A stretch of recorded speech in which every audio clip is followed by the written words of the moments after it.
That qualifies Nairobi to be the capital, the environmental capital city of the world.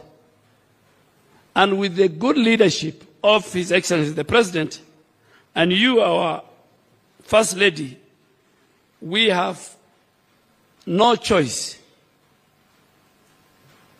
whatsoever as a country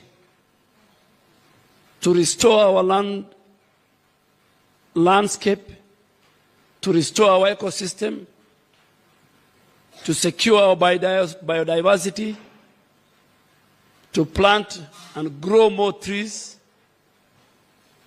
and to increase our forest cover from 10% to 30% by 2023. So it's not a choice, it's an obligation, it's a constitutional obligation. And if you allow me, our First Lady, Mama wa Taifa, I came from a human security docket, and now I'm in climate security. The people who pollute Nairobi River or Nairobi rivers, the law is very clear. The regulators are here. The chairman and the DG of NEMA are sitting here. Nairobi Deputy Governor is here. We will shame in public, in private, those who pollute Nairobi rivers and all our urban and rural rivers. We will shame them, whether they're in the industries, and we will ask even banks, because we have one of our key banks present here, that you must deny them credit. Your customers who participate in the pollution of the environment. Every citizen, NEMA has an obligation in law. Every citizen, the garbage that leaves your home must be traced to a dump site. The vehicles that carry your garbage must be the right vehicle. In Nairobi, you sometimes drive, Her Excellency. You're driving on the expressway or any highway, and then there's a vehicle that is just pouring litter on the road. That will not happen again.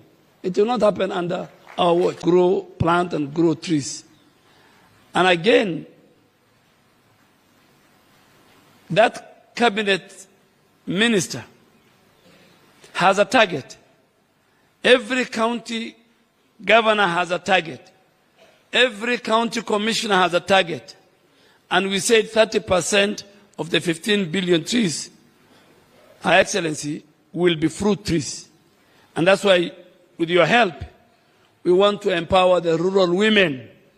We want to empower our schools. That 30% must go to the rural women in our villages. That when they're told these are the seedlings, and there are 5 institutions: Kenya Defense Forces, NYS, KFS, KFRI, and the Kenya prison have been given the mandate to make sure they secure the right seedlings for our country. So it's our commitment. It's a citizen choice. It is from the bottom up of the president. It's not us who can plant trees. It must be bottom up. The citizens in their conscience must protect the environment. We must have the right waste management. We must have the right air and noise pollution. We must have the right environment. The biggest, just to conclude, Excellency, before I close,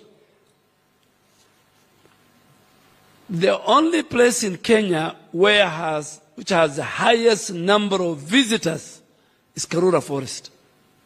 70,000 people go every month. Why do Kenyans go to Karura Forest? This morning I was very, very happy we were at Arboretum. I think there were about 4,000, 5,000 who go every.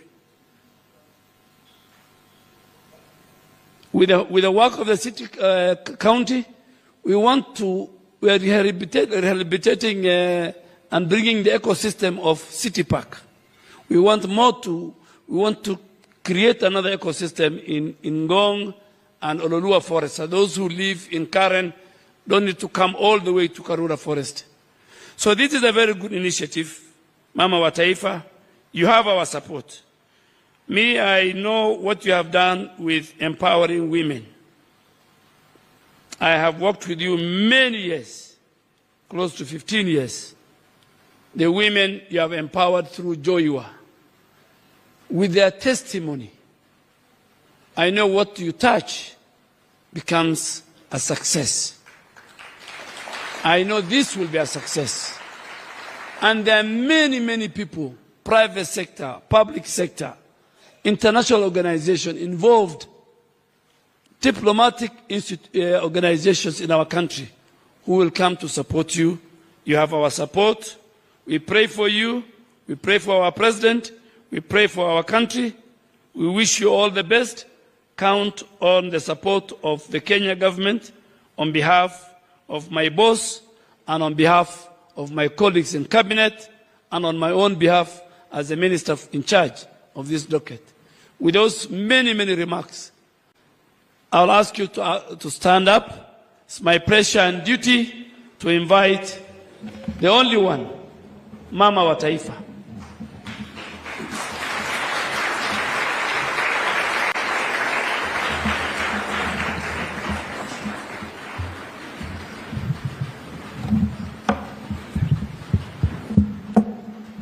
Thank you. We may be seated. Honorable Aden Duale, Cabinet Secretary, Ministry of Environment, Climate Change and Forestry, Principal Secretaries present, Honorable James Mushiri, Deputy Governor, County Government of Nairobi, National and County Government leaders present, distinguished partners and stakeholders, our esteemed guests, the children present today, ladies and gentlemen, good afternoon. Good afternoon. Happy Mazingira Day.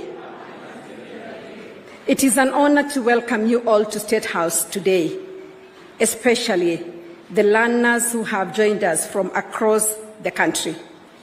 We are gathered to mark two historic events: the first Mazingira Day celebrations and the inaugural winners ceremony of the First Ladies Mazingira Awards. These two significant